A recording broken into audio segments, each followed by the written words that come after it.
Centripetal force. अच्छा topic है। Centripetal force क्या होता है? एक ऐसा फोर्स जो किसी बॉडी को सेंटर में रखने के लिए रिक्वायरमेंट होती है। क्या होता है भाई? एक ऐसा फोर्स।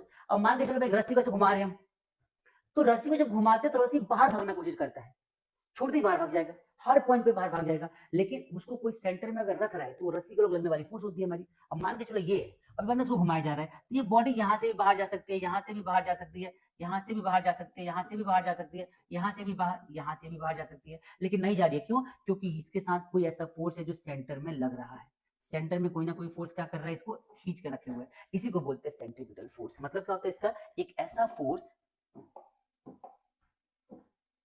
ऐसा फोर्स जो किसी बॉडी को सेंटर में रखने में, उसे बोलते हैं सेंट्रीपिटल फोर्स। क्या मतलब होता है? ध्यान से देखो, एक सर्कल है और इस सर्कल पे लगने वाले सेंट्रीपिटल फोर्स ये सेंटर की तरफ लगता है, हमेशा याद रखिएगा, सेंटर की तरफ लगता है और टुवर्ड्स द रेडियस लगता है, टुवर्ड्स द रेडियस लगता है।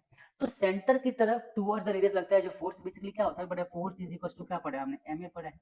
इस पे जो एक्सेलरेशन होता है उसको बोलते हैं सेंट्रीपिटल एक्सेलरेशन। ये कितना होता है? तो ए सी होता है और ए सी की वैल्यू होती है वी स्क्वायर अपॉन में आर। क्या वैल्यू होती है? वी स्क्वायर अपॉन में are.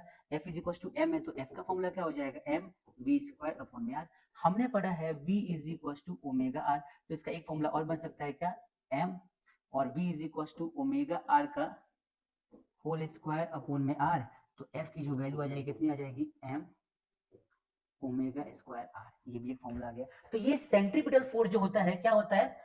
A force requires to make a body move along a circular path with uniform speed is called centripetal force. Centre की तरफ लगने वाला फोर्स जो किसी बॉडी को सेंटर में रखे उसको बोलते हैं centripetal force. It always acts towards the centre and along the radius. मतलब कि सर्कुलर पाथ हमारे पास है तो सेंटर की तरफ तो लगेगा ही है, लेकिन टुवर्ड्स द रेडियस लगता है, रेडियस के रास्ते इसका फोर्स लगता है। ठीक है भाई। एग्जांपल की बात करें, इलेक्ट्रॉन अराउंड द न्यूक्लियस। आपको पता है कि भाई एक न्यूक्लियस है, ठीक है, एक न्यूक्लियस है,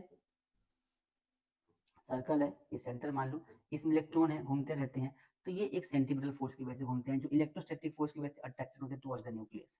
ठीक है, ये सारे कॉन्सेप्ट्स यहाँ पे आते हैं। ठीक है भाई, ये चीजें हैं। और क्या होता है और देखते हैं।